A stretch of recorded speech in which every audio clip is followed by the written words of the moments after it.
کہ شام کے ایک دور دراز علاقے میں ایک درویش کا بسیرا تھا جس کا نام خدا دوست تھا۔ وہ اللہ کا ایسا بندہ تھا جو دنیا کی چمک دمک اور شان و شوکت سے بے نیاز تھا۔ اس کا لباس سادہ، کھانے میں جو میسر آتا وہی غنیمت، اور بستر وہ زمین تھی جس پر وہ عبادت میں محو رہتا۔ دن رات اللہ کی یاد میں گزارنے والے اس درویش کے دل میں دنیا کی محبت کے لیے کوئی جگہ نہ تھی۔ یہ درویش ایک جنگل کے کنارے ایک چھوٹی سی کٹیا میں رہتا تھا۔ اس کے قریب ایک صاف و شفاف چشمہ بہتا تھا جہاں سے مسافر سیراب ہوتے، پرندے آ کر پانی پیتے، اور درختوں کی چھاؤں میں تھکے ماندے لوگ سکون پاتے۔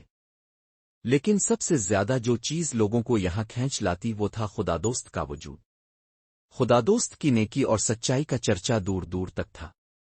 مسافر، تاجر، چرواہے، غریب اور امیر سبھی اس کے در پر آ کر دعا لیتے۔ وہ جب بولتا تو الفاظ یوں لگتا جیسے سینے میں اترتے جا رہے ہوں۔ لوگ اس سے زندگی کے مسائل پر مشورہ لیتے اور وہ نہایت حکمت اور دانائی سے جواب دیتا۔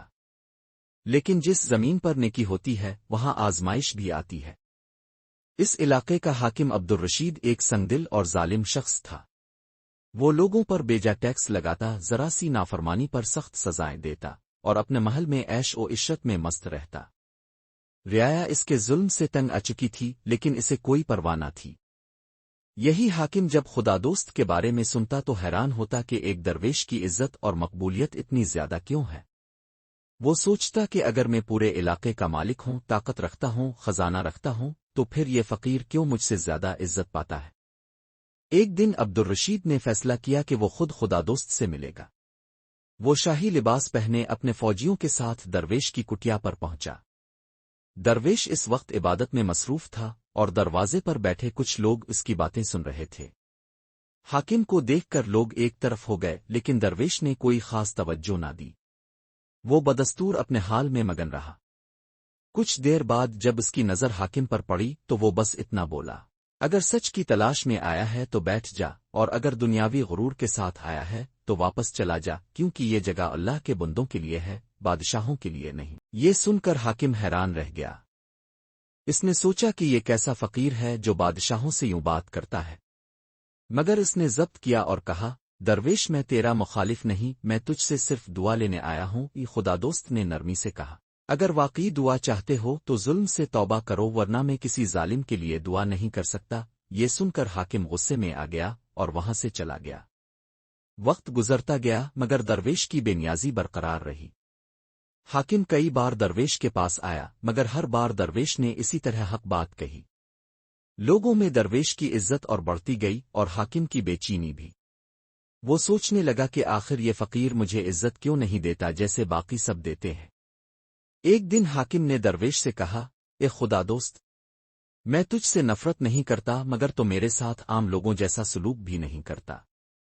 کیا میں عزت کے قابل نہیں؟ خدا دوست نے مسکرا کر کہا، عزت وہی پاتا ہے جو دوسروں کو عزت دیتا ہے۔ کیا تو اپنی رعایا کو عزت دیتا ہے؟ کیا تو ان کے حقوق کا خیال رکھتا ہے؟ اللہ کی مخلوق تجھ سے تنگ ہے تو میں تجھے عزت کیسے دے سکتا ہوں؟ حاکم لاجواب ہو گیا۔ کچھ عرصہ بعد ایک دن حاکم شدید پریشانی میں مبتلا ہو گیا۔ اس کی سلطنت میں بغاوت کے آثار پیدا ہو چکے تھے۔ لوگ اس کے خلاف ہو گئے تھے اور کچھ بااثر سردار اس کے خلاف سازش کر رہے تھے۔ اسے یاد آیا کہ درویش نے کہا تھا، اگر تو ظلم کرتا رہا تو گر پڑے گا اور تجھے کوئی سہارا نہیں دے گا۔ اب اسے احساس ہونے لگا تھا کہ درویش سچ کہتا تھا۔ آخری بار وہ درویش کے پاس آیا۔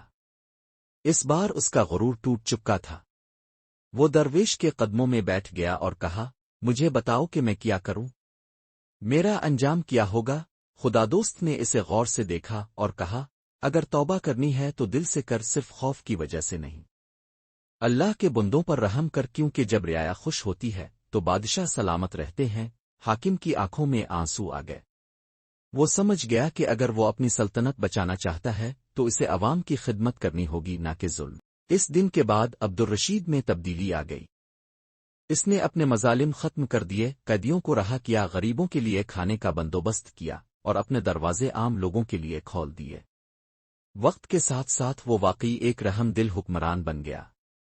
لوگ جو کبھی اس سے نفرت کرتے تھے اب اس کے انصاف کی تعریف کرتے تھے۔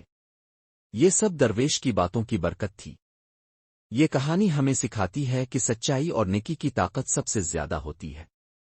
درویش کی حق گوئی نے ایک ظالم حکمران کو بدل کر رکھ دیا، کیونکہ سچ ہمیشہ جیتتا ہے اور ظلم کی عمر زیادہ نہیں ہوتی۔